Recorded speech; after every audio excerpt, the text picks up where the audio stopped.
school council, those are from last year, right? Some of them I've got 3 that just don't exist anymore. Okay.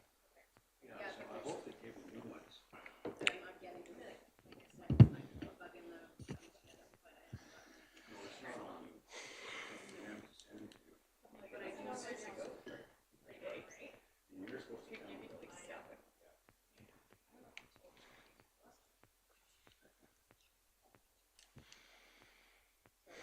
Oh, everybody ready? Excellent. Well, we'll call the meeting to order at 9:08. Welcome everybody here. I know there's some icy spots this morning as we get a change in the weather. Appreciate everybody making it here safely. And I will ask for our land acknowledgement from Trustee Hodges. Thank you. Welcome, Oki, welcome to our division office located on the traditional land and territory of the Nisitsippi, Piikani, Kainai, and Siksika, the Blackfoot people within the Treaty 7 region of southern Alberta. Thank you. And now we will have O Canada.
Thank you. And today's O Canada was performed by our Horace Allen students. It's always great to have our different schools bring that to start off our meeting.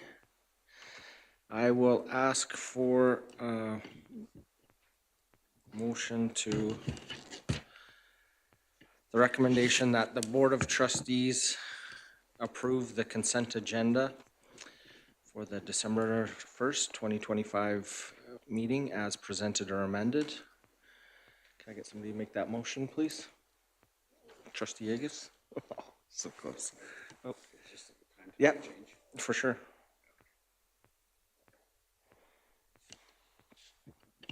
Am I on? Yep. Mr. Chair, I would like to remove F2, School Council Terms of Reference, from the agenda. And the reason being that we have had a meeting since the agenda was made, and we would like to have discussion during the meeting of the whole. Okay, so we will have that as part of our agenda as amended. Is there anything that anyone is requesting to pull out of the consent portion of the agenda? Sorry, just a clarification. F2 under discussion items, there's a school council terms of reference on there. So it's not in the consent agenda, it's just on the agenda? Yeah. Is that different? Yeah, so we're approving the consent agenda first, and then we'll approve the agenda. So we have 2 separate motions. Okay. Right now we are on B. Yeah, on the consent agenda, but he just asked to pull it out of the consent agenda? No, I asked if there was anything to pull out of the consent agenda. Yeah, and I'm just saying that on the actual agenda? This is separate. Okay, I just wondered if they Nope. were 2 separate things, and so that's Yeah. why I was confused by it. So. Yes, Okay, thank this you. is for item C. Okay, seeing none. All those in favor?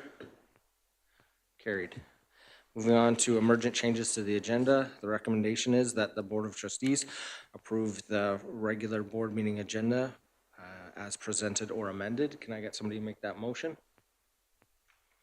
Trustee Hodges. And it's been requested that we remove F2 and it be moved to the committee of the whole meeting. Any discussion or further amendments?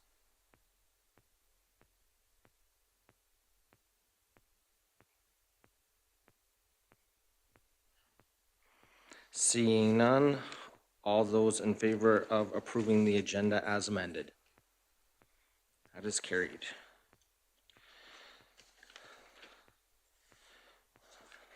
Declaration of conflict of interest, that the Board of Trustees declare if they have any conflicts of interest relating to the agenda items from the December 1st, 2025 regular board meeting, and if so, should declare them. Seeing none, we will move on to our action items. And I am not going to read the entire blurb on there, but I will read the motion to start us off and then turn it over to Greg and Jeff. And the recommendation is that the Board of Trustees approve the 2025-2026 Infrastructure Maintenance and Renewal Expenditure Plan as presented. Can I get somebody to make that motion? Thank you. Trustee Charchin. And with that, I will turn it over to Mr. Prairie is online with us this morning, and Greg is here in the room. Appreciate you both being here with us in our meeting. Thanks, Chair Toon. This is a report that is brought forward at this time every year. It's an IMR results. We provide the results of what was done within our infrastructure maintenance renewal projects in the prior year, and we provide a plan going forward for the current year. And so the blurb that is leading into the motion to approve specifies what IMR is and what it provides for the schools as far as the projects that are ongoing, kind of gives some priorities and so forth. So what we have is we have two reports, and I can't see what reports are up there, but Nikki, if you want to provide the results from the prior year. Just let me know when you have that up there. So this, okay, infrastructure maintenance and renewal 2024-25 results. I'll note, I'll just go through this report a little bit. You can see on the far right side at the top, it provides allocation, and then it provides what our carryover is from the prior year, and then what our projected interest is for last year. This is actually the interest that was earned last year. And so we had about $1.9 million in IMR for the prior year. In addition to that, we anticipated spending about $1 million in IMR projects. One of the things that pushed a little bit of a few of those jobs aside was the decanting, which was much more time consuming and much more work than we anticipated in the summer, which is when most of our IMR projects go. So you can see at the bottom of this report, the IMR that was expended in the prior year was $330,000 and some change. So the pink lines there are what were carried forward from the prior year. And so the white ones are the ones that were either planned for in the current year or came up throughout the year that needed to be addressed. And so I'll just leave it there, Chair Toon, and see if there's any questions in relation to the prior year results for the IMR. And if so, Greg or I may be able to respond to those.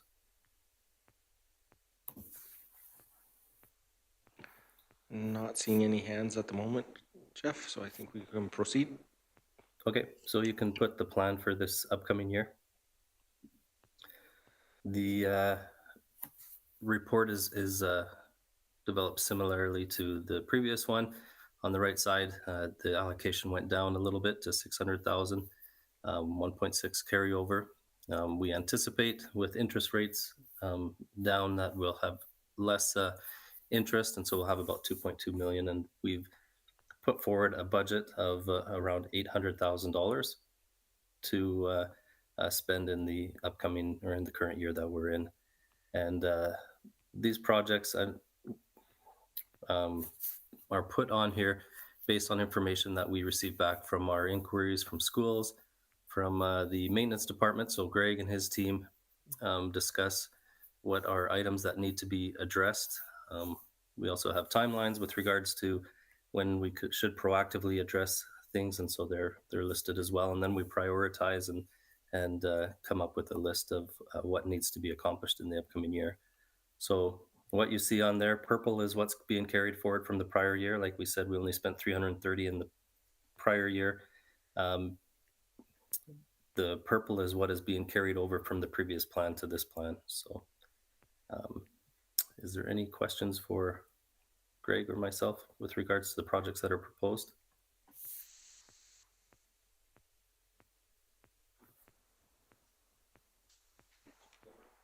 Thank you.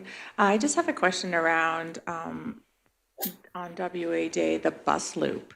What exactly does that entail? Greg, do you want to answer that, or do you want me to? You probably got more information on what the town's involvement was with that and the grants that they got. So if you want to respond to it, that'd be great, Jeff. Okay.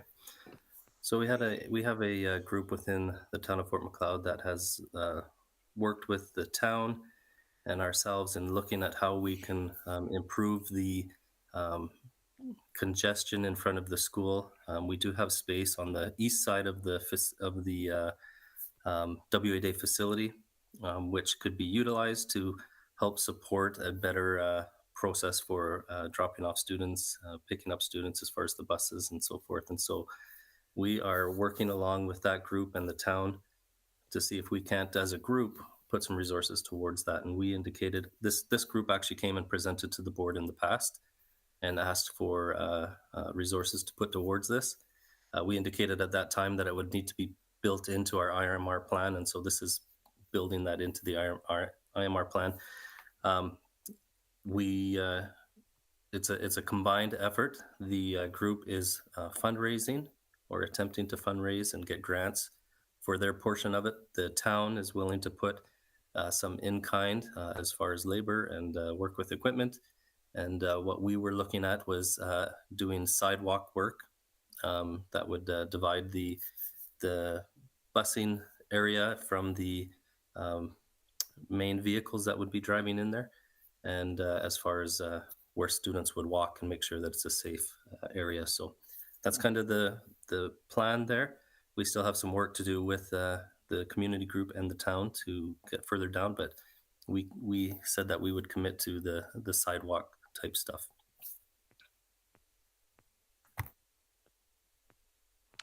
Thank you for that, Trustee Gimmer. Thank you. So I'm wondering, first of all, how are the items that are on here prioritized? And I'm thinking specifically about items that are safety related. Like I see fire alarm mapping was on last year's one and it's been carried forward again now. And like building security and even boiler inspections, lockdown system. Can you just give me some information about what those are and how they're prioritized in this list? Greg, I'll let you respond to that one. Okay, thanks, Jeff. So for the fire alarm mapping, we're still waiting on some engineers to give us the final drawings. Stavely because that modular was added, or we had to go back and redraw that one. So that's one of the ones they didn't complete, and then there was a couple more that they were labeled wrong and wrong names. So they're just reviewing those and going through those. That's why it's been carried over for quite a few years now. It's been a long process for that one. The lockdown systems that come from CTS programming from some of the kitchens. They can't hear announcements and stuff from the shops and the kitchens. So they're looking at putting in some kind of light system where the lights will flash a different color or something. We're trying to standardize it in all the schools, so we're not having, we can go to each school and they're all looking the same. So they're all treated the same. So that's kind of still in the process with, that was on last year too, I believe, so. We just didn't get some of them done. So mostly the high schools for that one, but all the schools have lockdown areas. Sorry, which was the other one you asked about? The lockdown system, And that was the second one, yeah? Yeah. Okay. and building security. Okay, kind of the same Same type thing. of thing, just who's getting in the building, make sure our doors are operating, the fob systems are all working, that kind of thing, so we may need to upgrade some of those. We've had some issues with some of the existing systems we have, with doors getting left open and stuff, so our electrician's trying to figure out the system and work on that still, so hopefully we can get that all sorted and get them all the same thing, standardized throughout the division.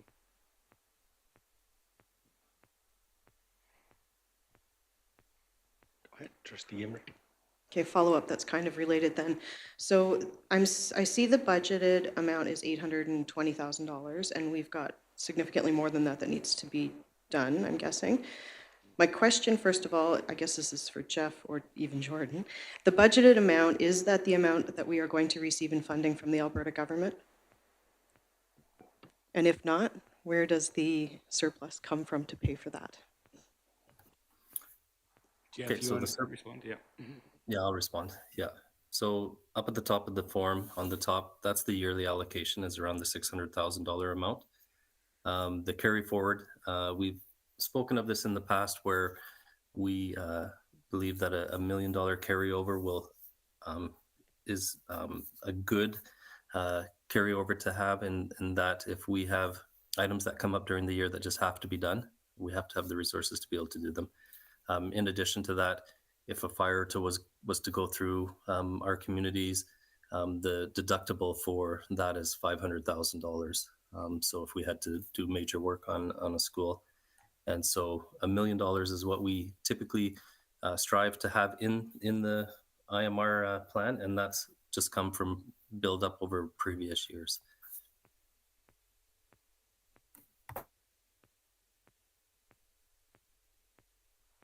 Go ahead, Trustee Emery, and then Trustee Yegus. Okay, so I guess my confusion, I guess, lies where my understanding is we don't get as much money as we need for our regular maintenance, and it's coming from other portions of our budget or our funding out of the classrooms, instructional, admin.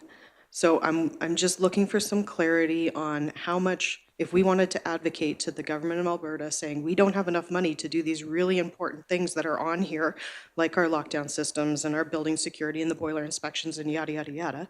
I love Friends, or Seinfeld, by the way.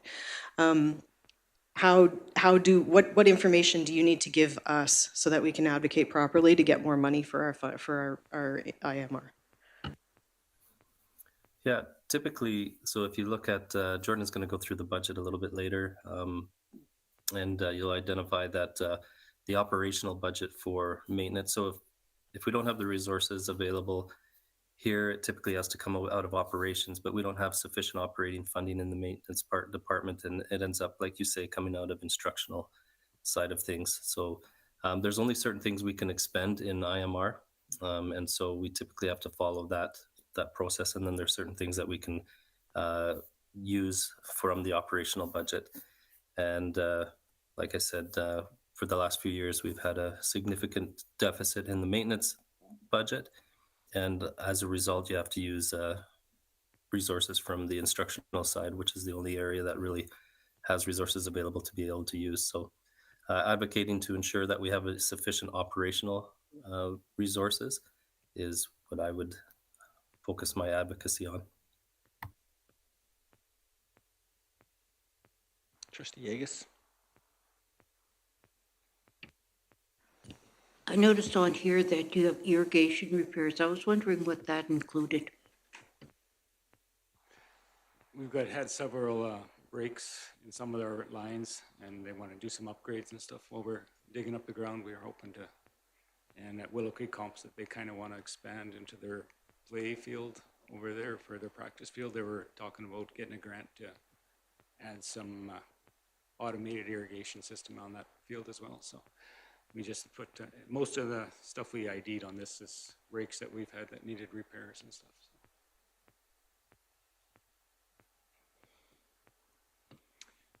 Trustee Churchin? Okay, this might be controversial, but I'm going to throw it out there anyway.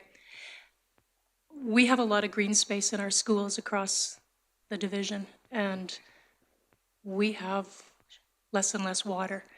I'm wondering if in planning over time, I know we need places for kids to play, football fields, soccer fields, that kind of thing. Is there any desire or thought about in future planning, and and now we've got irrigation that we always have to maintain as well, but just keeping in mind or thinking about reducing that green space when possible, but not at the expense of what kids need it for, but perhaps in response to water and cost. Yeah, we do a little bit of planning around that. Like I say, we do not add anything that's, most of our front areas, lawn areas and stuff aren't irrigated anymore. We have eliminated some areas, some of the schools. We try just to keep the play areas that are taking a beating, that need to be watered and fertilized, that kind of thing. So it is mostly the football fields and them kind of areas. And some of the towns help out a little bit with some of the resources, but not that often. Part of what made me ask this question is last year I was at FP Walsh in this summer, and the front area doesn't look good because it's not watered. And so I'm thinking in terms of new builds or modernizations, if that should possibly be a consideration. And I don't even know if we have any say in that, but it's something to be aware of if we do. I think the problem here is there's so much rock and gravel, the water just dissipates because that whole area, that whole school is actually have irrigation around the whole building.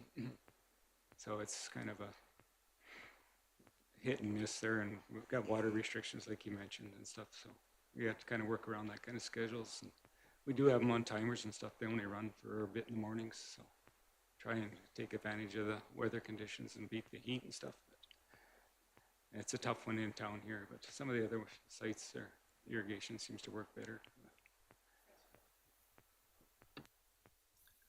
And just to respond to the future facilities and things of that nature, Alberta Infrastructure provides a outline of the space that is required for municipalities to provide. A lot of that is plain field and green space for students. But we haven't had a specific conversation with regards to our existing buildings and how we would do anything different than what Greg just mentioned.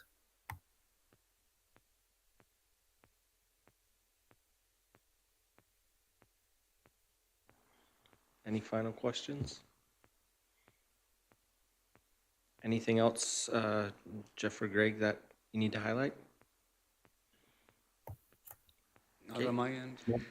Should be good. Perfect. Yeah. Well, I just want to say thank you so much, Jeff and Greg, and for the entire maintenance department. All you do for our schools, it's phenomenal. It doesn't matter if it's one of our recently updated schools or one of our older schools. You do an amazing job of keeping them looking as best you can and doing a phenomenal job with that. And want to say thank you to all the questions from the trustees and Trustee Gimber highlighting the need for advocacy. That's something that we really want to push when we're meeting with our elected officials at the provincial level. So if there's ever anything specific, Greg or Jeff, that you want us to pass on with that, we'd love to have those talking points to help share the reality of the struggles with having to move dollars out of instruction to make sure that we're able to maintain our buildings. So with that, I will call the question and ask for all those in favor.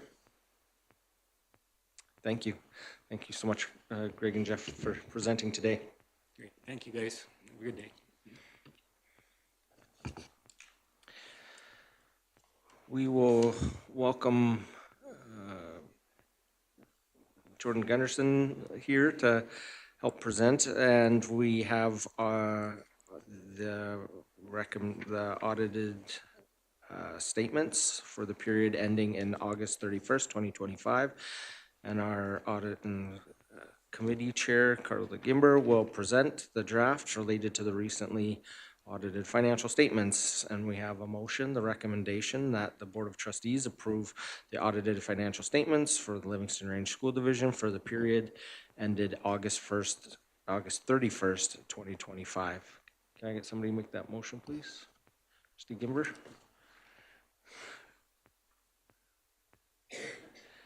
Perfect, and I will ask, are you starting us off, Trustee Gimmer? I'll turn it over to you then, thank you. Yeah, I will. Thank you very much. Okay, so the audit committee met, and the report was prepared as of, you can go to the next one, actually. Thank you. Sorry, Nikki. Okay, so all the numbers, the report is as of the end of August 31st, 2025, and it represents 100% of our fiscal year and 100% of our school year. The auditors that we met with are Barrett Betker and Ashton Phillips from Best Roast, and we did that on November 19th. And the people that are a member of the audit committee are myself as the audit committee chair, vice chair, Jim Burdett, and Trustee Kathy Charchin. We have public members Martha Ratcliffe and Marilyn Welsh. And then Jeff Perry, the Associate Superintendent for Business Services, was there, as was Jordan Gunderson, the Director of Finance. And the presentation by the auditors was very thorough.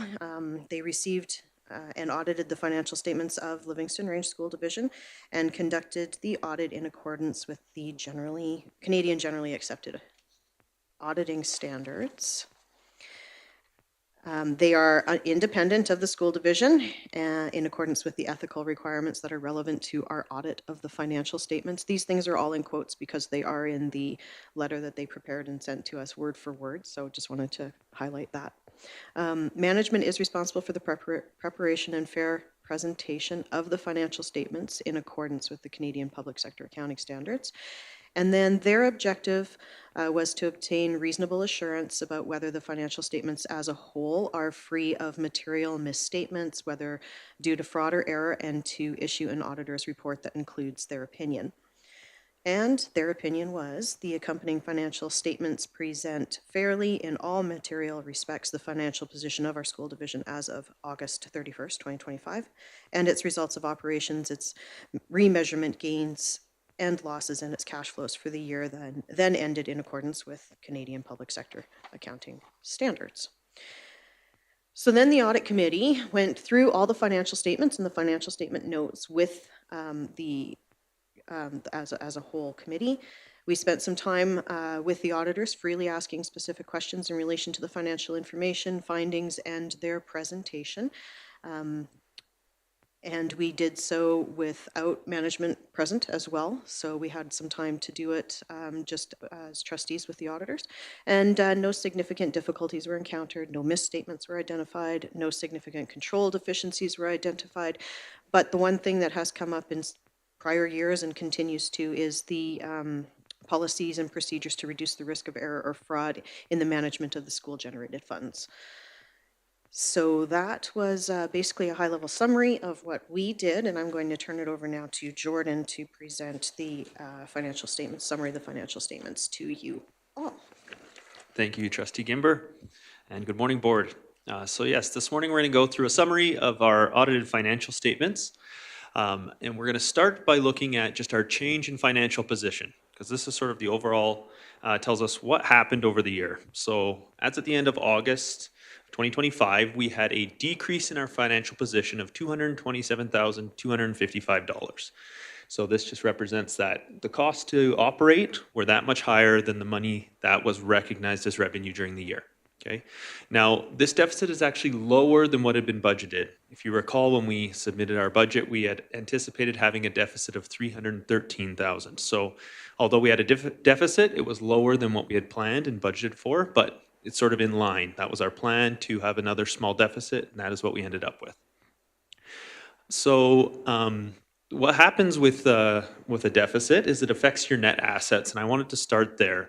This might not be the exact same order that the financial statements come through, but it's the way I like to present them. So if you're looking through your financial statements, these reports might be in a little bit of a different order, but I think it makes most sense to look at it this way. So our net assets, these are what's left at the end of a school year to be used for future purposes. Okay, so at the start of the 2025 school year, we had 9.4 million of net assets. That decreased by 227,255. This is that column on the far left there. So we ended the year with 9.175 million of net assets. Okay, so what makes up those net assets?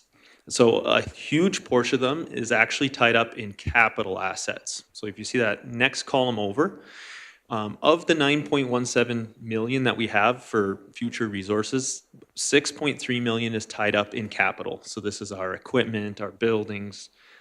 It's their value when you take everything we have and everything we owe towards it and their current value. Next, we have operating reserves, and this is the important one. This is what you can use for future operating needs. So we had 1.6 million at the end of 2025. So this is what we have available to us in the case of perhaps there's a lapse of cash available to us, or maybe there's a future thing that comes up we weren't expecting. It's sort of our reserve for operations. And then the third one is our capital reserve. So this is what we hang on to for future capital needs. If we might need more school buses in the future, or there's a building we need to purchase, something that's going to give us long-term value over time, we keep a reserve to make those purchases. So I just wanted to highlight that although, yes, we have $9.1 million of assets, what we can do with those assets is restricted based on where they come from. So the next thing we're going to look at is our statement of financial position. If we were a for-profit entity, this would be called a balance sheet. So it's just another name for the same report. And this report shows us what's the other side on our balance sheet or our statement of financial position of those net assets. So it takes our assets and our liabilities. So at the top, those first two items are what we call our current assets and our current liabilities. So these are things that we have available to us currently and could be used right away. So the top one is our financial assets. We have $16.5 million of cash, accounts receivable, so that's money that's owed to us, investment income. So this is stuff that's readily available for us to use right now. But we owe $18.9 million in current liabilities. So this is our accounts payable. This represents the portion of our cash that's actually targeted, or so we call it deferred revenue. It has a specific purpose in the future. We can't just spend it on whatever we like. When those two are combined, we have a net financial assets liability of $2.3 million. So it's nothing to be worried about. We have plenty of cash to cover our current needs, but it does show that currently we have more obligations for the money that we're holding than what we have. For non-financial assets, and again, this will tie into what we looked at before, this is our long-term assets and our long-term liabilities. So that top one is our capital assets and prepaids value, $47.2 million. And then right below that is any liabilities associated with our long-term assets. So ones there are deferred capital contributions, unamortized revenues, and things of that nature. So you'll notice when you take all those things and add them together, you end up at that same 9.17 million. Those balance out to equal our net assets. The next report that we'll look at is our statement of operations. So this that statement of financial position is a snapshot of what does it look like on August 31st.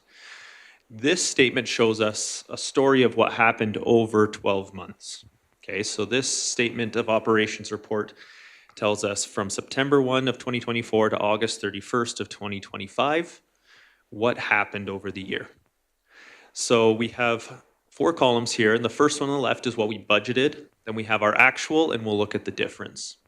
So for revenue, or money coming in and money that we recognize, we had budgeted about 56.2 million. We actually ended up at 57.6 million. So we had about 1.4 million more in revenue than what we had budgeted when we prepared the budget for the year. For expenses, again, we saw an increase, a $1.3 million increase. So the difference between the revenue above and beyond what we budgeted and the expenses above and beyond what we budgeted was $85,859. So that's why our deficit was smaller than what we had planned. And now we'll go into some specific items that caused those increases in both revenues and expenses. So first, we're focusing on the revenues here, and we're going to look at by program. So our division basically has 4 main programs. We have instructional, operations and maintenance, we have transportation, and then we have the board and system admin. So we're going to look at how each of those areas varied from what was budgeted. So for instruction, we actually had $1.93 million more dollars than what we had budgeted. So that's a lot of money, a lot more than what we had planned. And the main reasons were we had an extra $988,000 from Alberta Education, above and beyond what we had initially budgeted. From federal government sources, so this is money we collect for students that attend our division off the reservation, as well as any federal grants, we had $474,000 more than what we had planned. School-based activity, so this is revenue that's collected at the schools. They had an extra $266,000 collected than what we had anticipated. And then any of our sales or external programs that we offer, they performed and had $151,000 more money coming in than what we had thought. So those were the key areas in instruction that led to more money being available.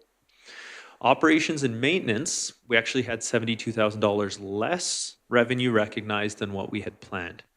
And the big thing there, for anyone who's new, I guess, Jim, you're the new chair or the new board member here.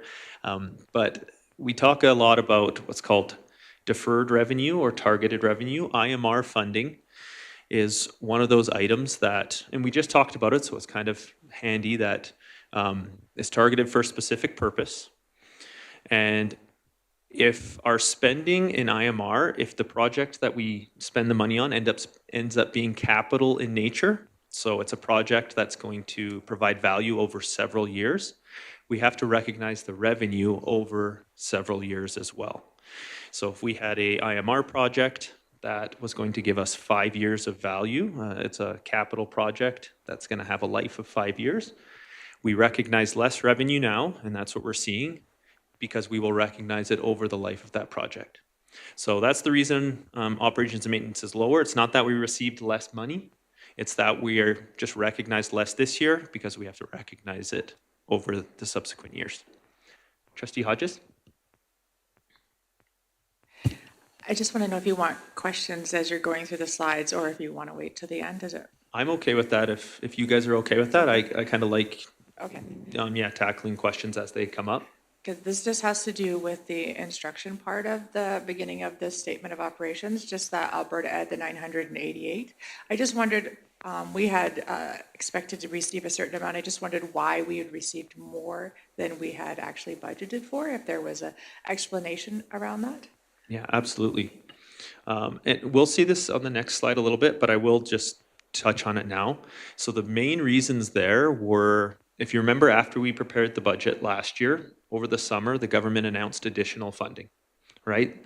The amount of that additional funding was around $252,000. So that was the first and the biggest one on its own. Secondly, we had a positive weighted moving average adjustment this year. So what that is when we get our budget and we're planning, it's based on our projected enrollment. And then when we get into the school year and we get our actual enrollment, if we had more students than what we had projected initially, the government gives us additional funding. So that's a positive weighted moving average adjustment. That was over $200,000 this year.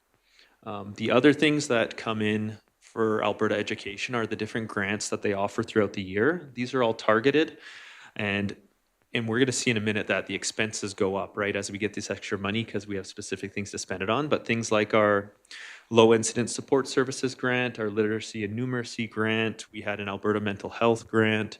I'm trying to think any more off the top of my head. Collegiate grant that we got, and there was funding there. So we had these additional grants from Alberta Education that were for instruction that all add up to that amount. But if I had to say the two biggest ones, at least like in a dollar value you'd see on one line, it's that extra funding we got last summer, and then that weighted moving average adjustment. Each of those were over $200,000 and were significant increases in our Alberta Ed funding for instruction.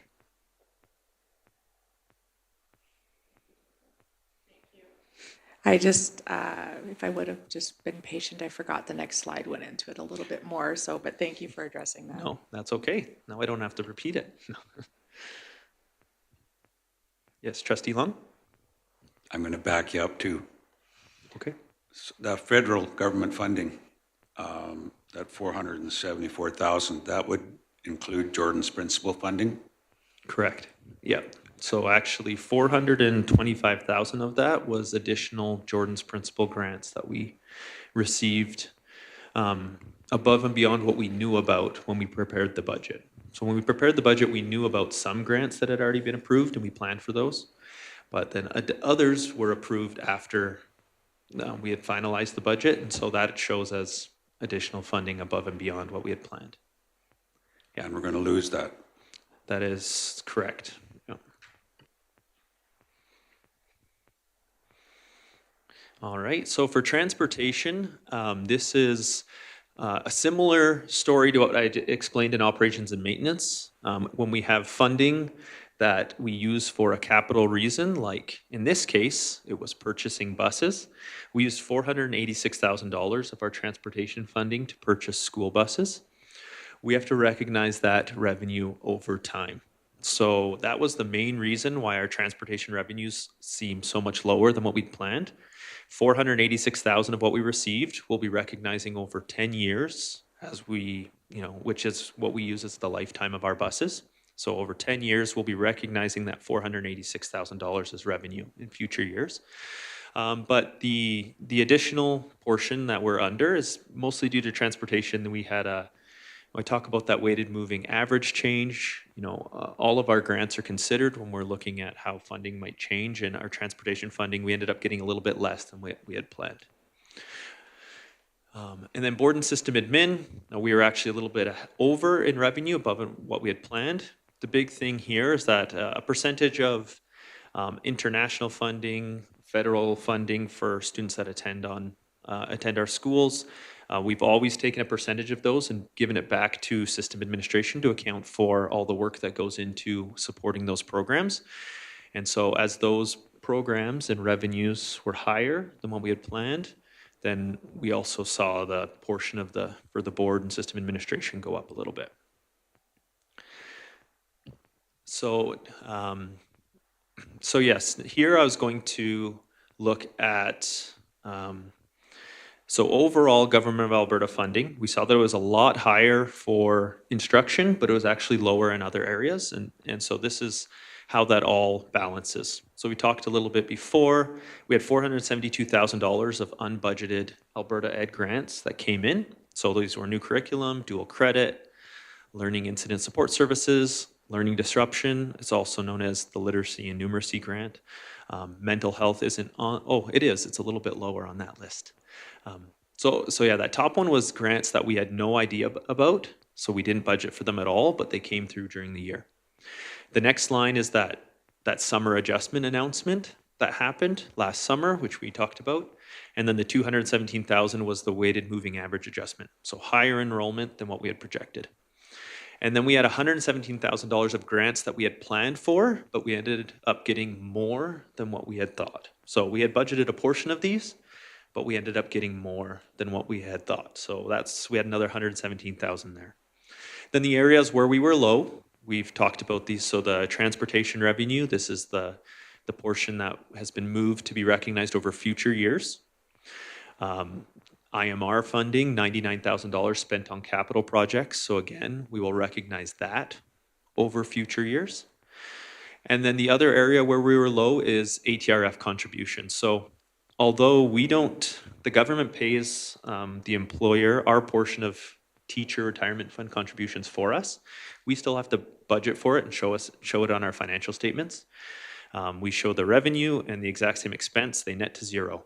but we kind of have to guess when we're preparing the budget of how many teachers are we going to have? Are they going to make any changes to the contribution rates or anything? So we're always able to budget pretty close, but things inevitably change. And so we ended up recognizing or showing on our financials 57,000 less in ATRF revenue and ATRF expenses. So for the federal funding, 425,000 more in Jordan's principal funding than what we had budgeted for. And we had an extra $52,000 in funding from the Picani and Kainai school boards for students that attended our school division but live in their jurisdiction. And then the other areas, we had about another $490,000 in other areas. And the main things there were international revenue. We had $163,000 more in tuition and fees collected for international students. School-based sales. So we had mentioned earlier the school-based things. The breakdown for that was we had about $121,000 more in sales at the school level. So this would be cafeterias. This would be if they're selling any swag. Some of our schools have programs where they'll build things in shop class and sell it. So that's where that money comes from. The majority is the cafeteria sales, though. School-based fees, we collected $77,000 more than what we had budgeted. We got a Breakfast Club of Canada grant, which provided us $62,000 to support our nutrition programs. And then our investment income was $47,000 more than what we had planned when we prepared the budget. So those are the other areas that where we had more funding than what we had anticipated. Yes, Trustee Hodges? I see the lights on, but it's quiet. Can you hear? Oh, there we go. I just want to touch back on that international revenue because you touched on it a little bit up on the slide before about it, part of it going into system and admin, but most of it goes back into classrooms, and that's where this shows here, correct? Yes, absolutely. Yeah. Thank you. I did an analysis recently on the international program, and a large portion of it actually goes to like our fees related to running the program, like insurance and direct costs for the students, homestay costs, they need a place to live, things like that. But once all those direct fees have been taken care of, about 90% of what's left goes right back to the schools. So yeah, it's minimal what we have here, but it's related to dealing with agencies, collecting money, right, preparing report cards and things that we all do here at the division office level related to the program. The money that's directed back to schools, is it the schools that are hosting the students, or is it spread across all schools? It goes back to the high schools. So those are the ones that host students. And it's prorated, based on the number of students that they have, so that it's meant to support the schools that have the students in them. So only high schools are getting international students now? Correct, because they're the only ones that would have additional costs and burden. I don't want to say burden because these students are very supportive, but as these students come in, they have to teach them and have to take care of them and provide education. So that's where the money goes back to.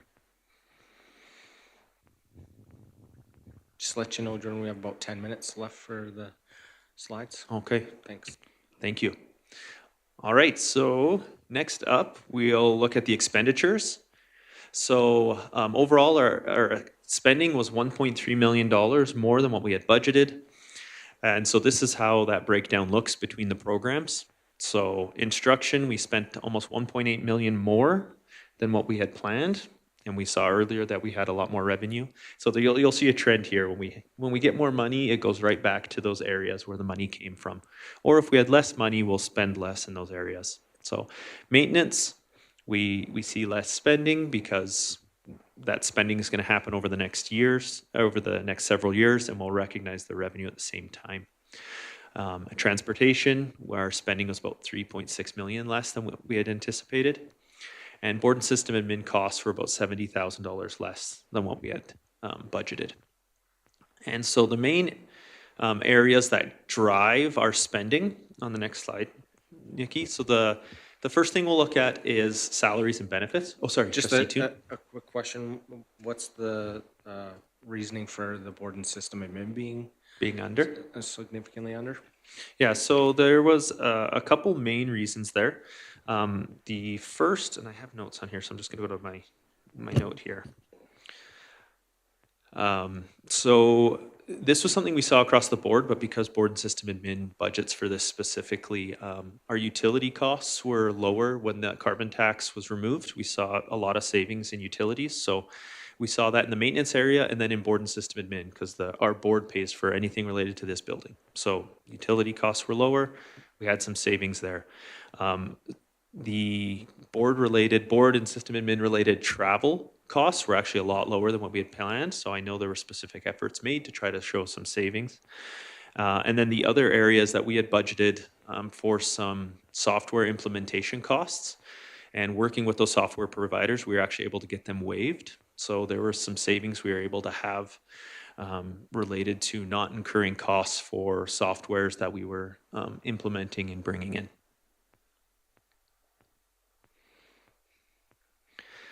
So for salaries and benefits, we had 1.25 million more in salaries and benefit costs than what we had planned for.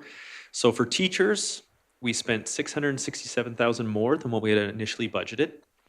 This was broken down into a few areas. So the first was we hired 4.8 more teachers than what we initially thought, and these were all funded by Jordan's principal money. So we hired more teachers, but we had funding to pay for it. Early in the year, within the first couple months, when some support positions weren't being filled, management elected to hire 0.85 more of FTE, and this was mostly existing FTE that was just bumped up to provide the support in the schools that we couldn't hire the support staff to fill those available positions. We had 9 teachers on maternity leave and top up. So when they're on maternity leave, we pay top up for the first 13 weeks, then we provide benefits for them during their leave. This resulted in what we had budgeted for maternity costs being about 18,000 more than what we had thought. Or sorry, the actual costs were 18,000 more than what we had budgeted. And then we continued to have higher number of teacher subs and our fill rate. So when there is a sub position available, finding a sub, the rate was higher than what we had seen in previous years. And so we were about $122,000 over in our substitute teacher costs above what we had anticipated. For support salary and benefits, we were $580,000 over. And the big ones here again, Jordan's principal was the primary driver. We got funding to hire additional staff. We hired 9 more full-time staff with Jordan's principal money to support in our schools. And then similar to the teachers, the number of subs we needed and the fill rate was higher than what we had seen historically. And so we ended up having about $80,000 more in sub costs for support staff than what we had planned.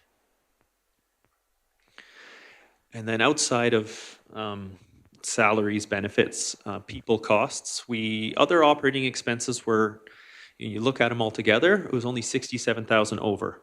But there were certain areas that were higher and then other areas that were lower. So we'll go through those main ones. Supplies and materials, we spent 140,000 more than what we had budgeted. The majority of those are covered by grant funding. Literacy and numeracy and curriculum development grants specifically have a portion that can only be spent on supplies and materials. And those together were almost $100,000. Our amortization was $112,000 more than what we thought. So amortization is the cost of our assets over time. The majority of this was due to the change in our asset retirement obligation. So every once in a while we have to get our expected future costs for retiring assets evaluated. And this year that led to an extra $49,000 in amortization. PD and training, $57,000 over. Again, most of that was covered by grant funding. The areas that were under, the biggest ones, I mentioned this already, utilities and fuel were the 2 biggest areas where we were under. A big part of that was due to the carbon tax being taken off. We saw a drop right away. The IMR one on there, we already mentioned that. It lines up with the IMR revenue that was lower in the previous slides. All right, so I just quickly wanted to look at all of our programs then individually. This slide specifically. The next slide is identical, but it'll talk about the surplus and deficit. And this one specifically, I just wanted to look at the total expenses, just so that we could see each program, what percentage of the budget do they use. So for instructional, we use almost 74% of our funding goes directly back to instruction. 15.25% is spent on maintenance, so maintaining the school buildings and making sure they're operational. 6% of all of our funding is used for transportation, getting students back and forth from schools. And then our board system admin expenses are 4.6% of our total expenditures in a year. And then on the next slide, it's the same thing, but I just wanted to highlight the bottom two rows on this one. So we have what our planned budget, what our planned surplus or deficit was, and then where we actually ended up. So instruction, we can see that we ended up quite a bit higher than what the budget was. And we've talked about this already. It all comes down to higher enrollment from students outside of our division coming in, and then also our own students, where we had more enrollment than what we thought. Maintenance, our deficit was a little higher than what we had planned, but 49,000 of that was due to the change in an ARO estimate, which is just a number on paper that eventually, way down the road, it will go away.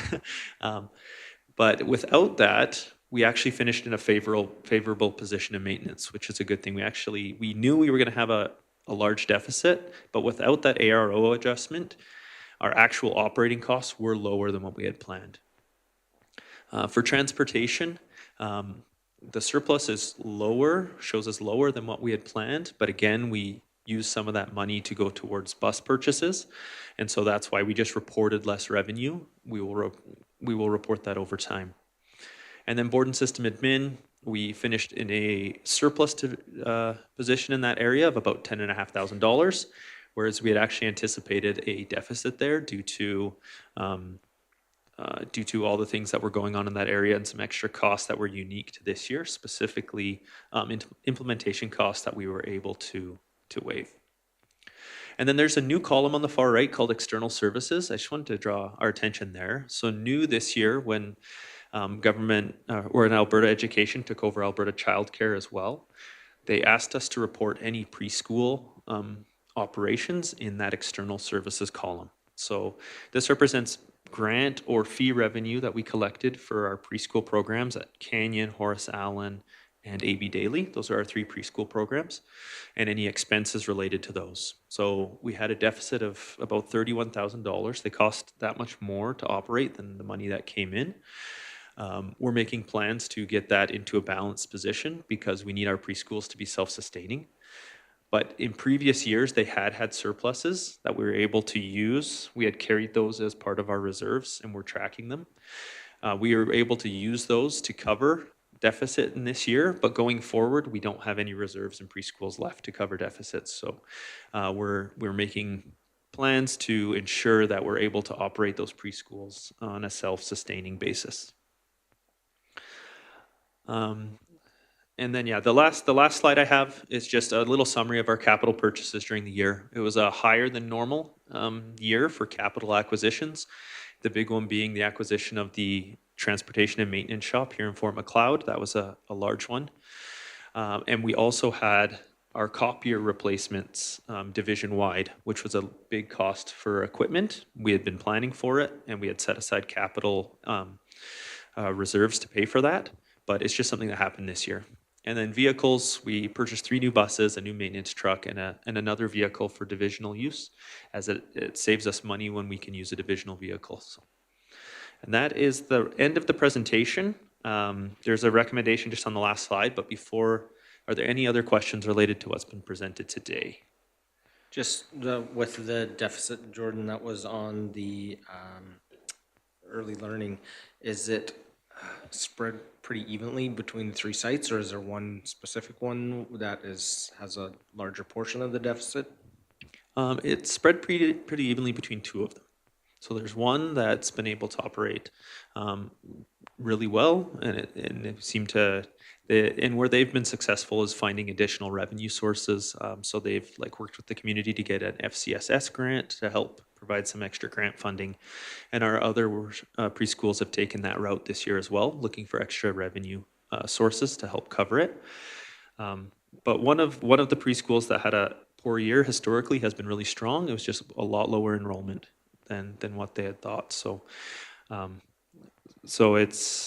there's one that's really not many no concerns about. The other two that we're taking specific plans, and really it's Lisa Furukawa and Leanne Feller that help support those areas and that are working to support those programs. Thank you. Trustee Hodges? Thank you. Recognizing that this statement is only, that this presentation was only for August, end of August here, but I just thinking about the future and wondering if we have heard from the government if there's going to be any clawback from the teachers when they were on strike, and the potential impacts of what that could have for the division, or have we had conversations about building in a safety around that a little bit? I would just ask that we focus on this because we're in cognizant of time. I think that's a great question that we could maybe come forward at a later time.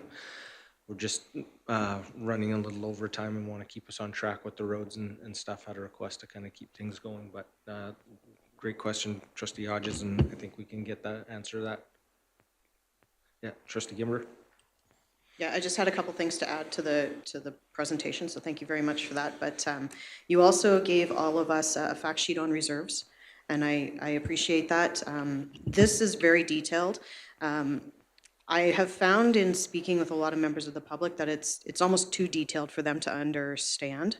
The statement of operations on the audited financial statements, that's page number 5, is found on our website, as will all of this. So for the public to know, all of this will be on our website under our division finance department, 2024-2025, because it's as of August 31st, 2025. But that page number 5 has got very high level summary of our revenues being 50, oh, I need glasses on, 56 million, expenses being 56 million for a little bit of a deficit. But the key line that gets everybody is that bottom. It says accumulated surplus of $9.4 million. And that hangs up a lot of people because they think we're sitting on cash that's just not being used for anything. I would like to maybe suggest we work as a committee or something to put something together online that just illustrates this number and what our percentage should, like the minimum reserves that we need to have, the 1% versus maximum 6%. We just need to make that clearer to people, that we're not just sitting on $9 million would be my recommendation from that. That's it. Thank you for that, Trustee Gimber. Any other discussion? Seeing none. Thank you, Jordan and Audit Committee, for fulsome report. Really appreciate all the work that goes into this and acknowledging our public members as well, having a role in playing part with helping to do the work of the committee. So we have a motion on the floor and the recommendation that the Board of Trustees approve the audited financial statements for the Livingstone Range School Division for the period ended August 31st, 2025. And that was made by Trustee Gimber. And I would ask for all those in favor. Carried, thank you. So we'll take a quick 5-minute health break here and then continue on with the meeting.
Thanks, Sean.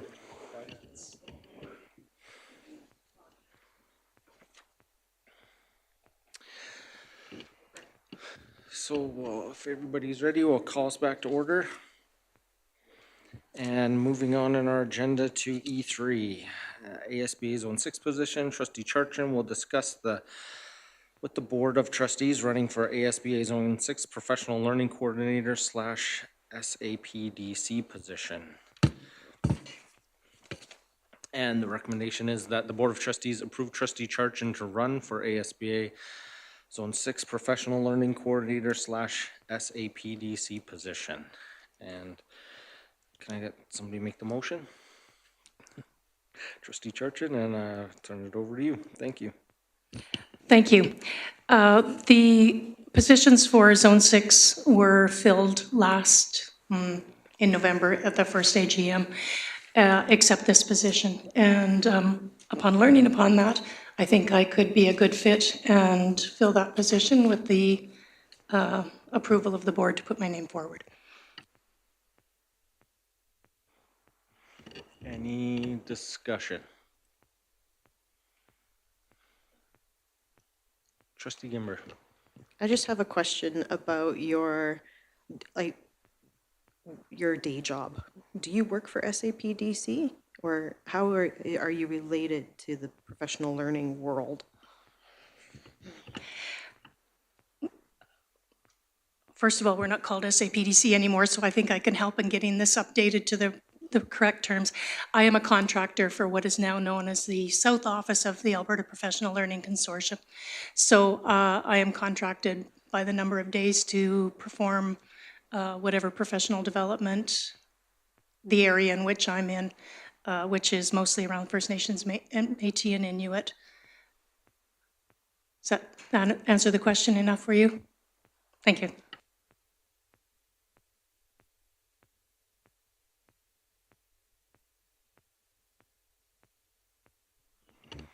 So just a question kind of related to that. Have you sat in on those meetings with your role as through the organization? In previous year, this is my 6th year with the organization. In the first 4 years as we're now called a designer of professional learning, we did sit in on those meetings. Now we just submit our report as to what we've been doing to that committee. So this will be the 2nd year that do not sit on it, just contribute to it.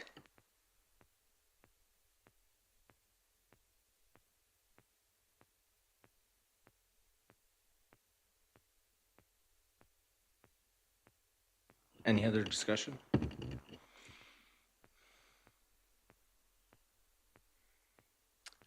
Seeing none, I appreciate Trustee Chartran. I'll just speak in last before turning it over for Trustee Chartran for closing. I appreciate your willingness to share your expertise in this. I do kind of the optics of from a board position, putting it in something where you're submitting reports or contracted to the group that we're sitting at, it could be perceived as a conflict, but I appreciate your willingness to put your name forward. But just for that, I would be voting against putting you in that position. I think we need to, if we're having things where we're contracted, it would probably be best to not have our involvement as trustees with that. But I'll turn it over to Trustee Chartran to close. Sure. I think, first of all, I'd just like to address Chair Toon that when I became a trustee, I no longer provide any services for Livingstone Range through my other role. That's part of the, fits into that pecuniary piece of it as part of it. But I do not, they don't cross over at all with Livingstone Range. Other districts in the zone, yes. Yeah, I don't have anything else other to add except that I think I can fulfill this position without causing any controversy at our end, and I think I do have the experience and past to be able to provide a positive experience for Zone 6.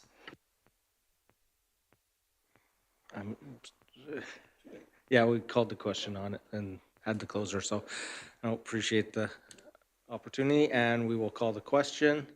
All those in favor? Opposed? Carried.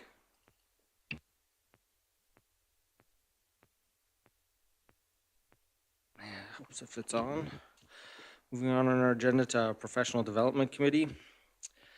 Trustee Hodges, Professional Development Committee Chair, will discuss some recommendations from Professional Development Committee.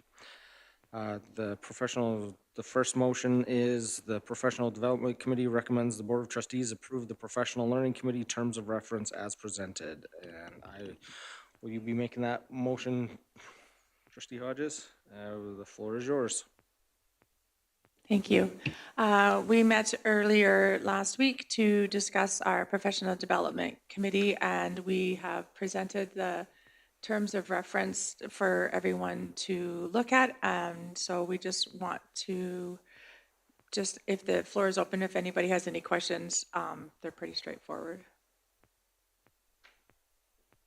Trustee Long? Did you consider the editing that I did? Did you have time for that? That's for something different. Okay. That's for advocacy.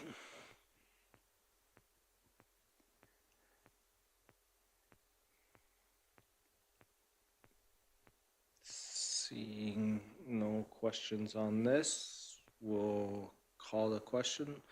All those in favor? Carried. Thank you.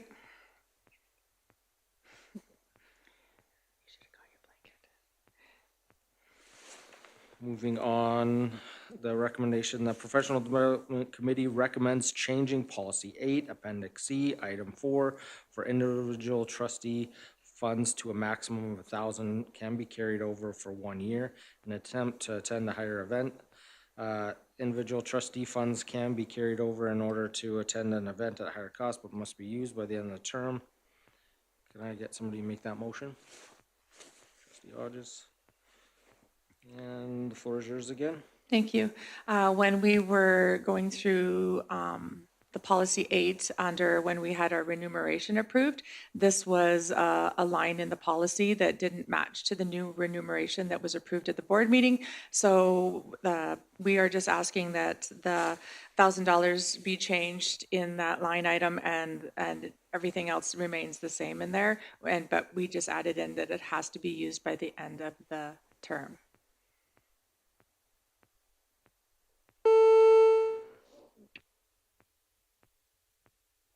Yeah. Gotta go play some kickball, Trustee Log. Trustee Hodges, it is clear what you're saying, you carry over 1,000 for the next year. My question is, you just for clarity, the last part of the sentence says, but must be used by the end of the term. You mean by term by the end of the next year? So when I think of term, are you talking about that year? The next year you carried over the $1,000, or you're talking about the end of our term as trustees? When we had the conversation, we were thinking of it as 4 years, at the end of the 4 years.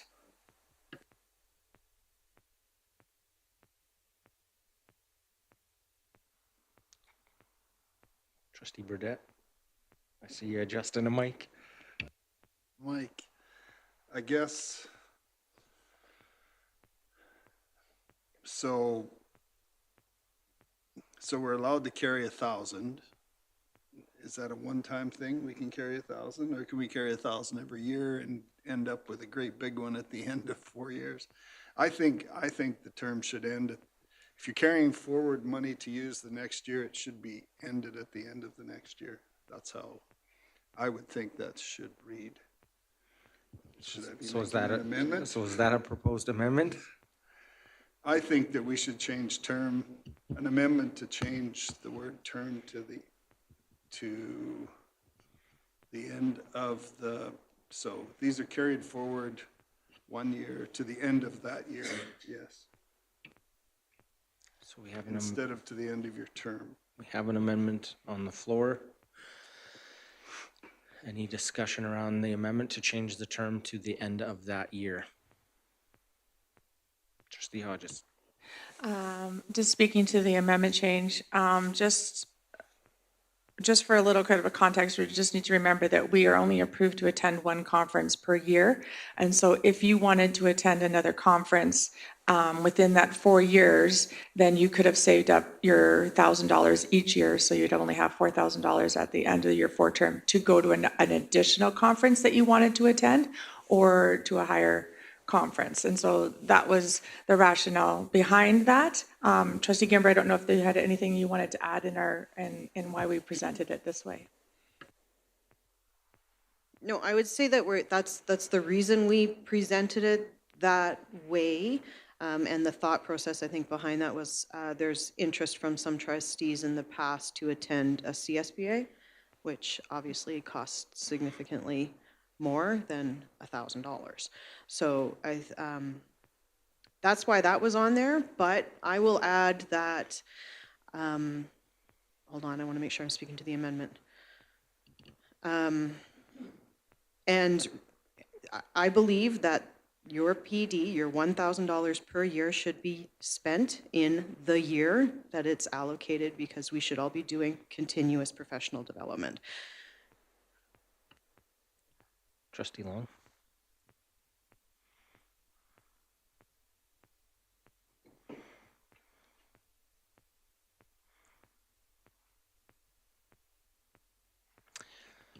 Any other discussion around the amendment before I allow Trustee Burdette to close? Oh, Trustee Long. This is speaking to Trustee Burdette, who made the amendment. Would it be better wording? Change that term to the following year, which means that if you carry over the $1,000, you have to use it the following year. I'm just throwing it out there. It's just a thought I had. That year, to me, that could mean that the year of your PD. It kind of contradicts the idea of the $1,000 carryover, because it says that year. Change the term to the following year. I'm not sure. I'm just thinking. So we have an amendment to the amendment proposed to change it to the following year. I think I heard right, Nikki? See, I think the way it reads right now, so it says that we're gonna carry $1,000 over 1 year, and then we're saying that in the year that you've carried it to, you need to spend it. So I think the way it's worded works with the way that sits, does it not? No, it needs to say following year or current year. Trustee Long. Yeah, so I'll read it according to what I've put in there. Funds can be carried over in order to attend an event with higher costs, but must be used by the end of the following year.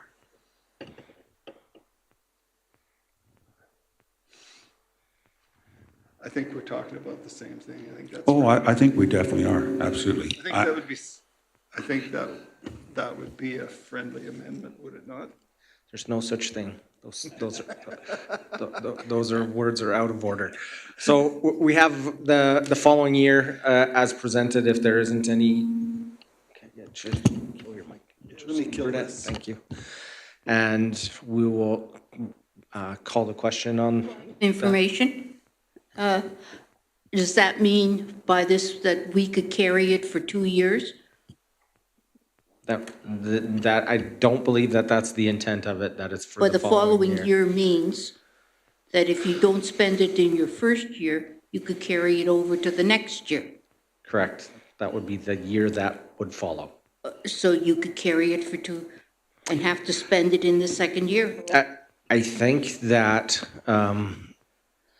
we need to maybe focus on what the intent of this is and not the wordsmithing. If there is a general motion that we can get to And if it needs to come back, reword it and just have it be part of a consent agenda. I think the consensus is that there's desire to amend this to carry it over 1 year. But maybe the understanding of the words that are there might be different, which I agree we need to clarify that, but the intent is to carry it over a year. Point of information, I am confused about what you mean by carrying over a year. Are they saying that if you don't spend it in year one, you could carry it over to year two and then spend it, have $2,000 for year two? Trustee Long. Trustee Yegus, it says, trustee PD funds to a maximum of $1,000 can be carried over for 1 year.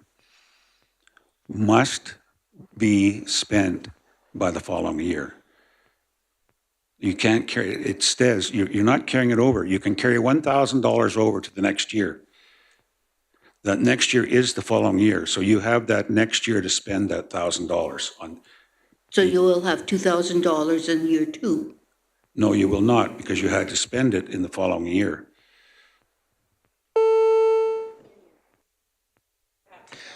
Okay, I'll gather us back. We'll call the question on the Yes, the Trustee amendment Hodges. to the amendment. Just before I turn it over to Trustee Long, if there's any closing on that, I would just add that I'm opposed to carryover at all. I think we need to use it in the year that we've been intended for. We've never allowed 100% carryover of PD, and this sets a dangerous precedent where I know it's only $1,000, but you're saying 100% of your PD, you can attend nothing in a year because you want to attend something in the future. Well, the future may never come. And so we're encouraging hoarding of PD dollars just in case for a rainy day. Let's use the PD dollars and attend the things that we've been given the dollars to attend. So I'll turn it over to Trustee Long. And I concur, so I have nothing more to say. So the question has been called on the amendment to the amendment and to insert the change to that year to the following year. All those in favor? All those opposed? That is defeated. So we are back to the amendment to change the term to that year. Now Trustee Burdette to close on that.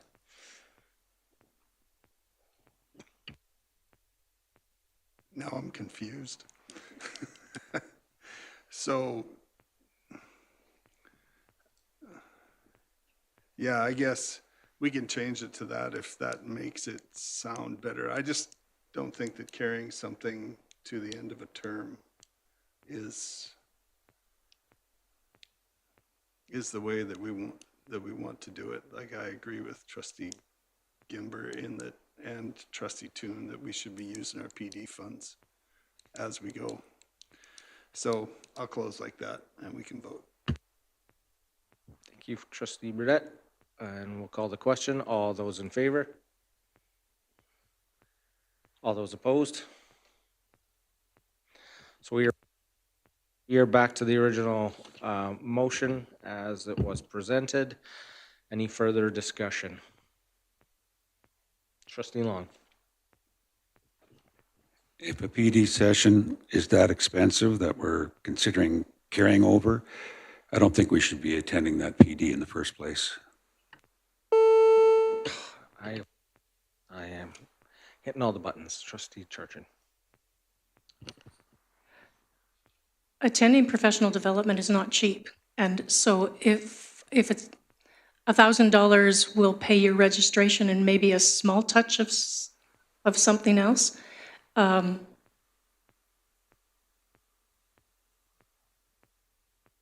also don't agree with accumulating $4,000.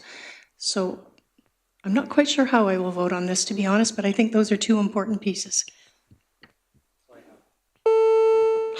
I have Trustee Hodges, Trustee Gimmer, and Trustee Yegus.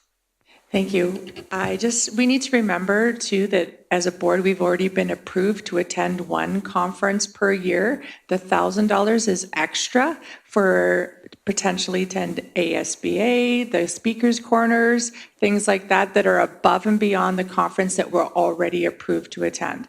So we have the approved list of trustee conferences coming forward later in the agenda, but we've already approved in our remuneration that we will each attend only one conference per year.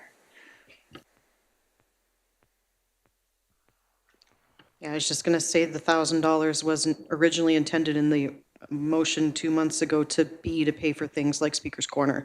10 of those at $100 a piece is $1,000. I want to make an amendment, if I can, but please just tell me if I'm out of order with the amendment. I would like it to say, individual trustee PD funds cannot be carried over in order to attend an event with higher costs. They must be used in the year they are intended. So I appreciate the amendment. As chair, I rule that it does change the intent of the motion, so I would say it's a substitute motion, so it can be put to the floor, but it can't amend the original motion. So we'd be debating now both motions simultaneously. You can speak to if you want carryover, this is the first motion intent, or that you would not want carryover of PD funds as the motion set forward by trustee Gimber is set forward. So I will open up the floor to debate whatever, but I have trustee Yegus still first in the speaker's queue. Thank you.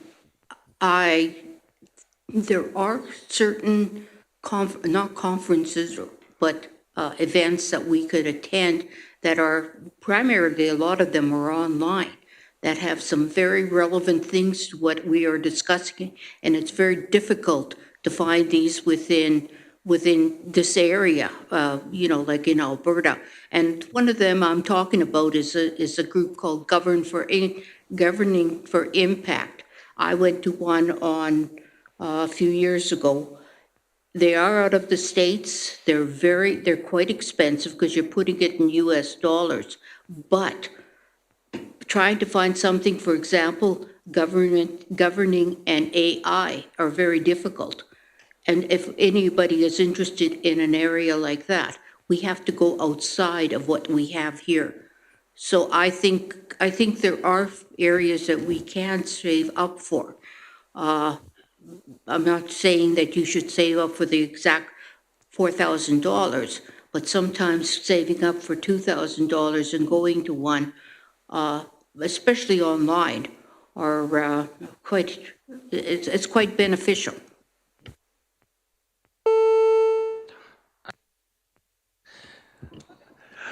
I'm gonna put some duct tape over that button so it doesn't get hit so often. Any other discussion on the motions that we have on the floor? Seeing none, I will allow trustee Gimber to close first because this is the one that would get voted on first before we go down to the other motion. Thank you. So as I mentioned earlier, professional development should be something that's recurring and done on a regular basis. Having the $1,000 there in addition to the already approved one conference that you can attend per year allows you to do online courses. It allows you to do Speaker's Corner if you want. I think there's more than enough funds that are there to do some online learning. Carrying forward, it just doesn't do what I think the goal of professional development or professional learning is, and that's to increase our understanding of governance of whatever the case may be. So I think one of the main reasons why carrying over the $1,000 was put there to begin with was to attend something such as CSBA. And I want to just remind everyone that if you were really, really interested in going to a CSBA, you can always bring that to the board for approval. Thank you for that. And we have called the question. So the recommendation is that the individual PD funds cannot be carried over in order to attend an event with higher costs, but must be used by the end of the year. And the rest of the preamble as presented above. And with that, I'll call the question. All those in favor? Opposed? You can't, you have to vote. Everyone has to vote. Are you opposed? There you go. Thank you for that, and that is carried. We will move on to recommendation number 3. The Professional Development Committee recommends the Board of Trustees approve the following conferences with individual trustee professional development funds be added to the approved list. Rural Symposium, CAS FNMI, Ever Active Shaping the Future, and ASCA. Can I get is Trustee Gimber raising her hand for the approved list? Make the motion? Yeah, I'll make the motion. And I Would you like to speak to speak that? to it as well. So Trustee Hodges and I sat down as a committee to figure out which were the common ones that people attended. Although Trustee Yagos just brought another one to our attention, and I would like to make an amendment right away to add governing for impact as number 5 on the list.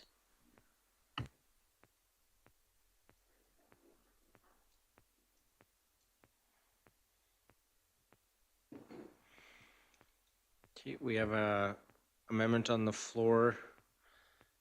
Would you like to speak to that, Trustee Gimber?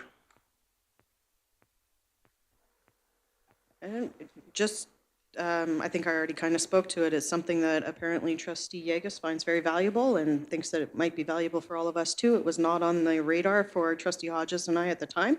So I think it's pertinent to have the conversation here right now. Trustee Yegus? Yeah. I went to, as I said, one session was on the accountability, and I found it very pertinent to what we were doing with the accountability part of it. I could send out some information on this. I think, you know, I mean, if you make the decision to go, you go. But I would like to add it. As I said, it is American, but it also has a lot of things like on AI and other major topics that are interesting or relevant to what we are doing in a general way. And the speakers are really good. Go ahead. Sorry, I just looked it up and it's actually called govern for impact.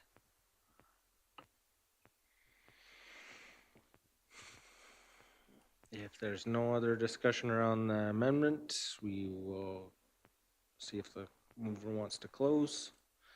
Seeing none and no other hands up, we'll call the question on the amendment to add govern for impact as item number 5 on the approved list. All those in favor? And that is carried. Any other discussion on the recommendation?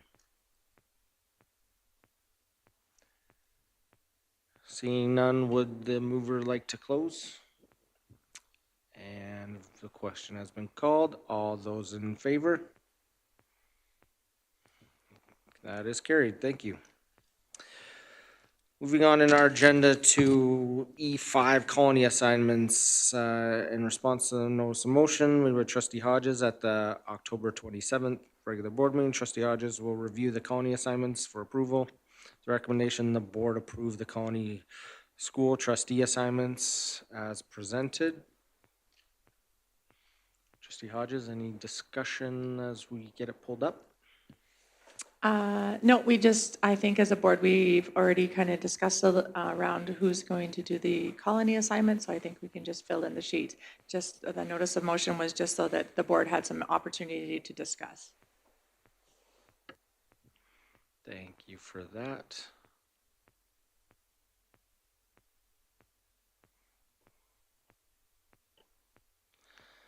And I think if we can amend the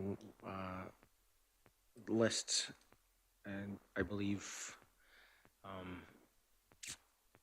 Ward 1, all the ones were remaining the same. Ward 2,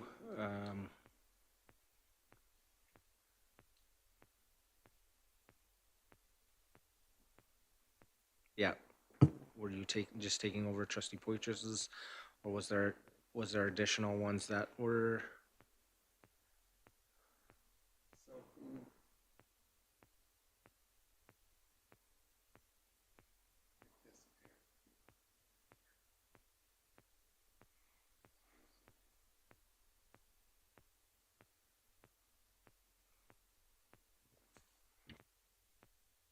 So if there's any other additions made besides adding Trustee Burdette in place of Trustee Poitras?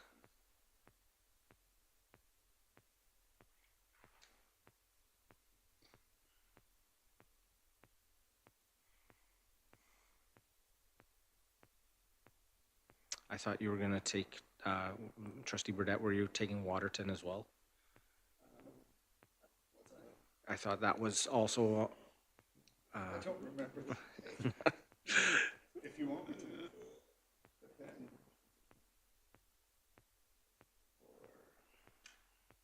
trustee Hodges only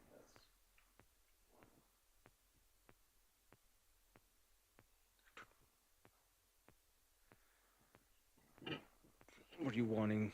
Yeah, I think that was around the discussion that we would take Waterton.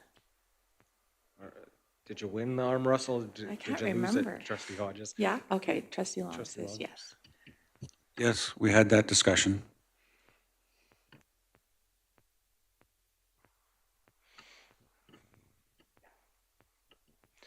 Okay, we now have it as presented. Any other discussion? Just, excuse me, just for our public and perhaps maybe Vice Chair Jim. A motion was made about a year ago that we would assign colonies and we would visit each of those colonies yearly that we're assigned to. Thank you for that, Trustee Churchin. If there's no other discussion, we'll call the question that the Board of Trustees approve the Colony School trustee assignments as presented.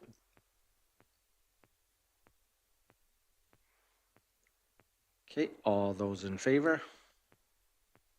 Carried, thank you. Moving on to Student Advisory Committee. Superintendent Beaton will submit a brief regarding the development of Student Advisory Committee for discussion. Thank you. Excuse me. Thank you, Chair Toon. I'm just pulling it up on my laptop here too. In a previous meeting, the board passed a motion to explore the idea of creating a student trustee program.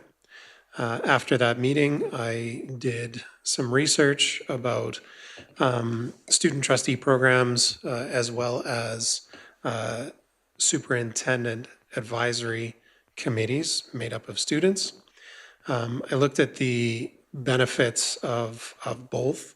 I looked at some of the research that's been done, and it is limited research about which approach makes the most sense. But in looking at the research that I found from British Columbia and from other jurisdictions, the recommendation was to look at a superintendent advisory committee that can become a committee of the board that includes trustees as well as myself. It would be chaired by the superintendent, and then we would look to include students from across the division to be a part of the committee. The committee then would look at issues related to their life as students, to the things going on across the division, and have a direct voice to provide perspective back to the board related to things that really impact their lives as students. It would be a non-voting committee of the board. It would, as I've outlined here, meet between 4 and 6 times annually. We would look to include a very diverse perspective representing all of our schools across the division, including our Indigenous students and others. I believe, based on the research that I found, that this helps to strengthen student belonging and agency. It helps improve responsiveness to student needs for the board. It can help us inform strategic goals and then address what I think was Trustee Toon's intention in building civic leadership skills and understanding of local governance in terms of what we do here. I think that this would be the way that we get quite a bit of excitement and energy from our student population to be able to be a part of this. And so, as I've put in here, I've got some recommendations that I would suggest the board consider going forward. So I'm open to questions.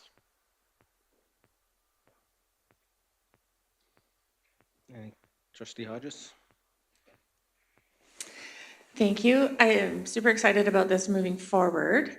Just a question around, under the recommendations, direct the policy committee to begin development of a policy establishing the mandate, structure, operating guidelines for the committee. Do we have a timeline on that? Is it something you want to get started on right away? And I guess, part of my question was going to be how we're going to select students, but I guess we can work that out and how we develop that. But I just wondered what the timeline was for you? So in terms of a timeline, I think over the course of the next 6 months, so not including December, but into the new year, so January through June, we lay out the process for selecting students, we lay out terms of reference, we start looking at how this can incorporate into our structure here and what we would want out of that committee. And then with the mind of selecting students for the Superintendent Advisory Committee for the 2026-27 school year.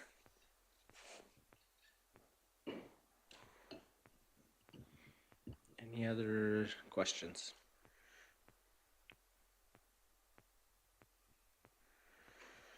Trustee Long? Clarification then.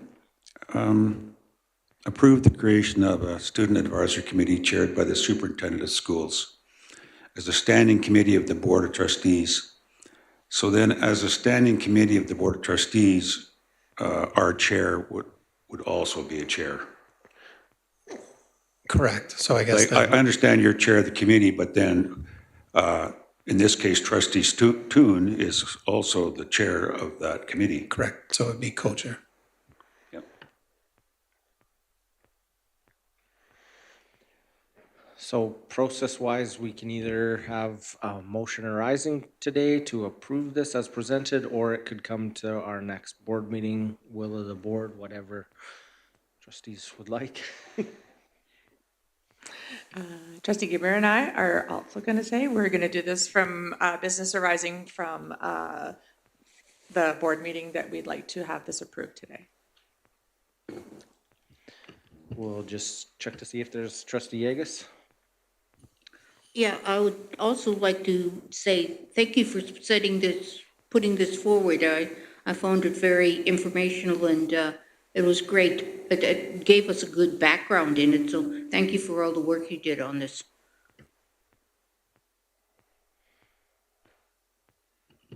Yeah, echo trustee Yegus before we open it up. I just want to say thank you to superintendent for the work. I think it's really an amazing opportunity we have to gain that student voice, and I think it will really benefit the division going forward. So looking forward to some great discussion and really thorough report on it. Okay, we'll consider that agenda item closed with and move on. Before we go to in camera, is there any motions from or business arising? Yes. If we could please have the approval of the Livingstone Range School Division Student Advisory Committee. Do I need to add anything else? As presented? As maybe? presented. Yeah. Yes, thank you. Okay, and I'll ask for unanimous consent for adding this from motion arising. Is there anyone opposed to bringing this forward? Okay, seeing none, open it up to Trustee Hodges to speak to it. Thank you. I just felt it was really important to get this approved today and start the ball rolling. This is a really great opportunity within Livingston Range to really hear our students and their student voices and get a really good perspective. So very excited to have this moving forward and just, yeah, so that's all I need to say. Any further discussion? Seeing none, would you like to close? Okay, we'll call the question that the, could you scroll up? Yeah, the approval of the Livingstone Range Student Advisory Committee as presented. All those in favor? Carried, thank you. Now we will ask for a motion to go in camera. It was pulled off, it was moved to committee of the whole. Anyone? Trustee Long, thank you. At 11 o'clock.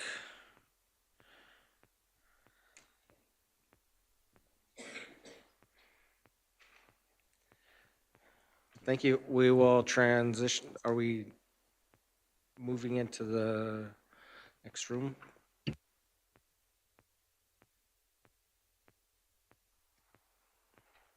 Perfect, thank you.